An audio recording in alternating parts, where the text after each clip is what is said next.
अच्छा करती हैं।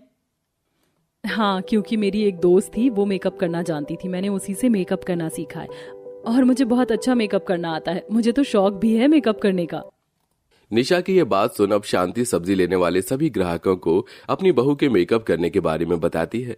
तो घर के बाहर शांति से सब्जी ले रही ये सुनकर सब औरतें उससे बोलती हैं, अरे वाह शांति, तेरी बहू मेकअप करना जानती है और तूने मुझे बताया भी नहीं। अगले महीने मेरी बेटी की शादी है, हम गरीबों के पास इतने पैसे नहीं है कि किसी मेकअप आर्टिस्ट को रख सके। अपनी बहू से बोलना थोड़े कम पैसों में मेरी बेटी का ब्राइडल मेकअप कर दे। अपनी बहू का पहला ग्राहक देख शांति बहुत खुश होती है और रात को सब्जी बेचकर जब वो अपने पूरे परिवार के साथ खाना खाने बैठती है तो अपनी बहू से इस बारे में बात करती है। पर माँ जी, मेरे पास मेकअप का सारा सामान नहीं है, मैं कैसे किसी का पूरा मेकअप कर पाऊंगी? तो क्या हुआ निशा, मैं रोज सुबह सब्जी मंडी तो जाता ही हूँ, वहीं पर मेकअप प्रोडक्ट मिलते हैं, तो मेरे साथ चलना और अपना सामान भी ले लेना। अपने घर वालों के कहने पर अगले दिन निशा दीपक के साथ सब्जी मंडी जाती है। जहां दीपक सब्जी मंडी से सब्जी लेता है तो वहीं निशा मेकअप का कुछ सामान लेती है और घर आती हुई जहां पति के सिर पर सब्जियां होती हैं तो वहीं निशा के हाथ में मेकअप का सामान होता है, जिसे देख अमीर पड़ोसन आरती कहती है, निशा, मेकअप का सामान लेने से अच्छा था कि तुम 2 पैसे जोड़कर एक स्कूटी ले लेती। तुम्हारा पति डेली सब्जी मंडी धक्के खाकर जाता है, अगर खुद की स्कूटी रहती तो स्कूटी पर सब्जी रख तो ले आता। इस तरह तुम दोनों पति पत्नी सर पर सामान रखकर नहीं लाते। आरती की बात सुनकर निशा उदास अपने घर में जाती है और दीपक सब्जी बेचने के लिए ठेला लेकर बाहर जाता है। थोड़ी देर बाद जब शांति घर के बाहर सब्जी बेच रही होती है तो उसके पास एक लड़की सब्जी लेने आती है। आंटी, 2 किलो आलू दे दो। और हाँ, माँ कह रही थी कि भाभी को मेकअप करना आता है, कल मेरी दोस्त की शादी है, क्या भाभी मेरी मेहंदी लगा देंगी और मेरा मेकअप कर देंगी? हाँ दीपा, क्यों नहीं, अभी मुन्ना भी सो रहा है, तुम आ जाओ, मैं अभी तुम्हारी मेहंदी लगा देती हूँ, पर कल जब आना तो बता देना, घर आ जाऊंगी मेकअप करने तुम्हारा। दीपा सब्जी लेकर घर जाती है और वापस मेहंदी लेकर आती है और निशा उसकी मेहंदी लगाती है और अगले दिन उसके घर जाकर सुंदर सा मेकअप करती है। और जब वो घर से निकलती है तो गांव वाले निशा के द्वारा किया गया दीपा का मेकअप और मेहंदी देख काफी हैरान होते हैं और उससे ही मेकअप करवाने लगते हैं। इस तरह अब निशा के पास धीरे धीरे काम आने लगता है। ऐसे ही एक दिन, माँ, मैं तुम्हारी जगह कुछ देर सब्जी बेच लेती हूँ, तुम अंदर जाकर खाना खा लो। सास अंदर जाती है जहां वो बहू को एक औरत का मेकअप करते देखती है। अच्छा हुआ माँ जी जो आप आ गई। देखिए ना, मुन्ना ने मुझे परेशान कर रखा है, आप इसे खाना खिलाकर सुला दीजिए ना, मेरे कस्टमर को लेट हो रहा है, पार्टी के लिए मुझे इन्हें तैयार करना है। हाँ बहू, मुन्ने को मैं संभाल लूंगी, मुझे तुझसे कुछ बात करनी थी। सरला आंटी को जानती है ना, जो अपने घर से 10 किलोमीटर दूर रहती है, उनकी बहू का रिसेप्शन है और उन्होंने अपनी बहू को सजाने के लिए तुझे बुलाया है। नहीं माँ जी, मना कर दीजिए, मैं इतना दूर कैसे जाऊंगी, और मुन्ना भी इतना परेशान करता है, और रात की पार्टी है, मैं अकेली कैसे रात को आऊंगी जाऊंगी। घर में कोई गाड़ी न होने की वजह से निशा अपने एक ऑर्डर को कैंसिल कर देती है और ये देख शांति को बहुत बुरा लगता है। कुछ देर बाद जब वो दोबारा से घर के बाहर बैठकर सब्जियां बेचने लगती हैं तो एक बार फिर आरती अपनी स्कूटी से घर आती है और अपना कुछ सामान स्कूटी से उतारते हुए शांति से कहती है, क्या हुआ काकी, इतनी उदास क्यों हो? जब मैं जा रही थी तब तो तुम बहुत खुश थी, आखिर इतनी दूर से तुम्हारी बहू के लिए इतना बड़ा ऑर्डर जो आया था, क्या हुआ, ऑर्डर कैंसिल हो गया? ऑर्डर कैंसिल नहीं हुआ, मेरी बहू ने ही मना कर दिया, कहती है दूर है। इसीलिए तो कहती हूँ काकी, अगर स्कूटी होती तो दूर जगह पर जाकर भी तुम्हारी बहू अपना ऑर्डर पूरा कर पाती, पर आप सब तो गरीब हैं, कहाँ से लेंगे स्कूटी। आरती अपनी स्कूटी का शो ऑफ करके चली जाती है।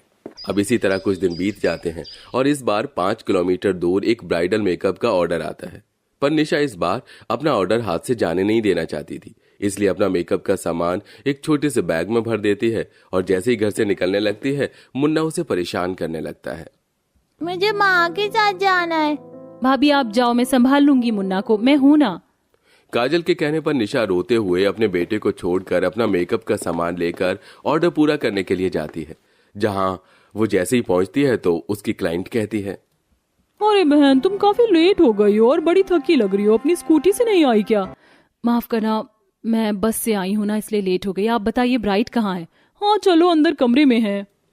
इतना बोलकर वो औरत निशा को अपनी बेटी के पास लेकर जाती है और निशा जल्दी जल्दी उसका मेकअप करने लगती है और कुछ देर बाद निशा मेकअप करके अपना मेकअप का बैग लेकर दोबारा घर आती है। और वो इतनी ज्यादा थक जाती है कि अपने बेटे पर भी ध्यान नहीं दे पाती और सो जाती है।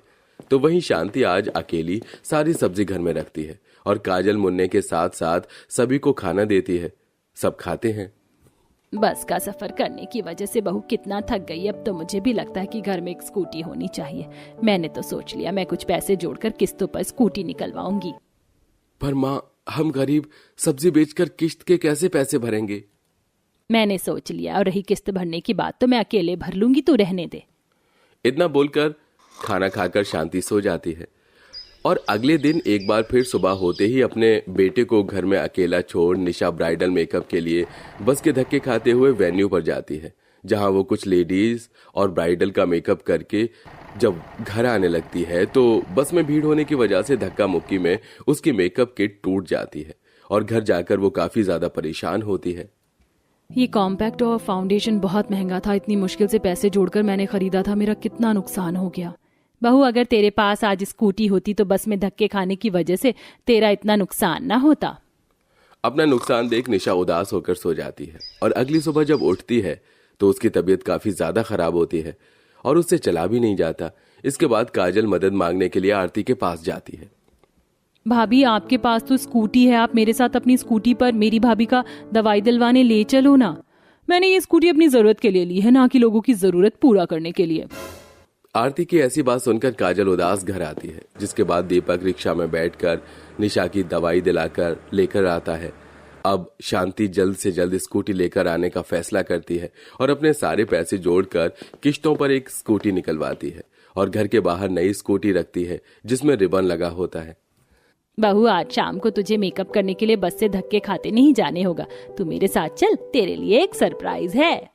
शांति आंखों पर पट्टी बांधकर अपनी बहू को बाहर ले जाती है और पट्टी हटाने पर अपने सामने स्कूटी देखते ही निशा बहुत खुश होती है और रोने भी लगती है। ये स्कूटी मेरे लिए है, पर आपके पास पैसे कहाँ से आए?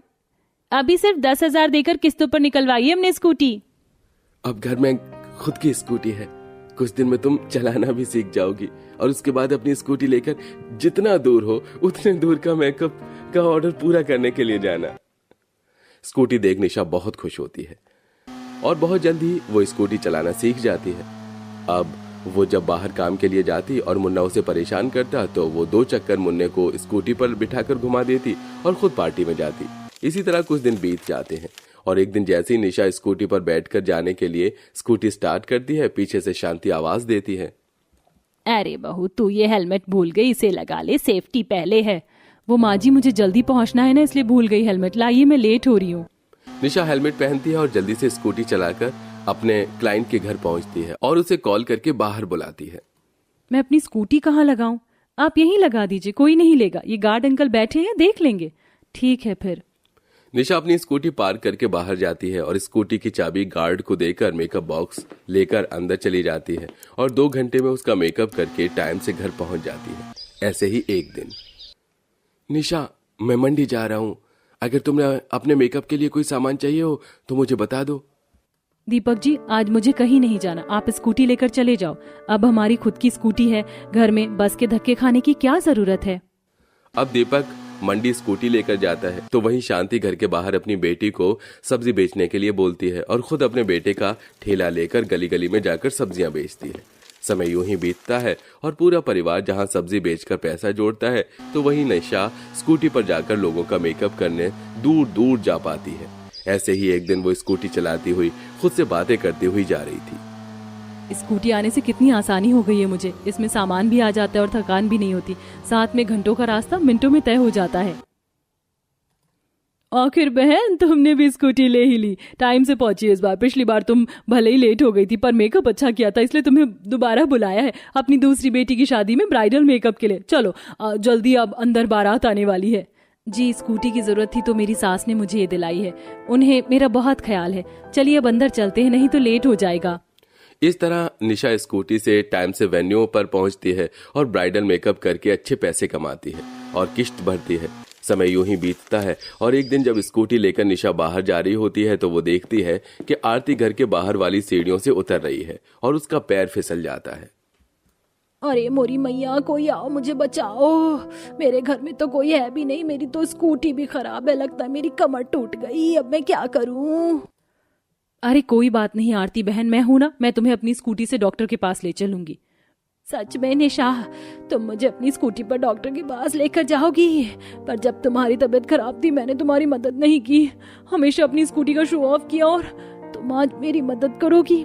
तो क्या हुआ आरती, और ये स्कूटी हमने इसीलिए ली है ताकि जरूरत पड़ने पर काम आ सके। अगर मैं तुम्हारी आज मदद नहीं कर पाई तो मेरे घर में स्कूटी होने का क्या फायदा? मुझे माफ कर दो निशा, तुम बहुत अच्छी हो, मैं तुम्हारा यह एहसान कभी नहीं भूलूंगी। निशा सास की मदद से आरती को हॉस्पिटल लेकर जाती है स्कूटी चलाकर। अब कुछ देर में निशा का पूरा परिवार आ जाता है और उस दिन आरती को एहसास होता है कि एक पड़ोसी ही पड़ोसी के काम आता है, फिर चाहे वो गरीब सब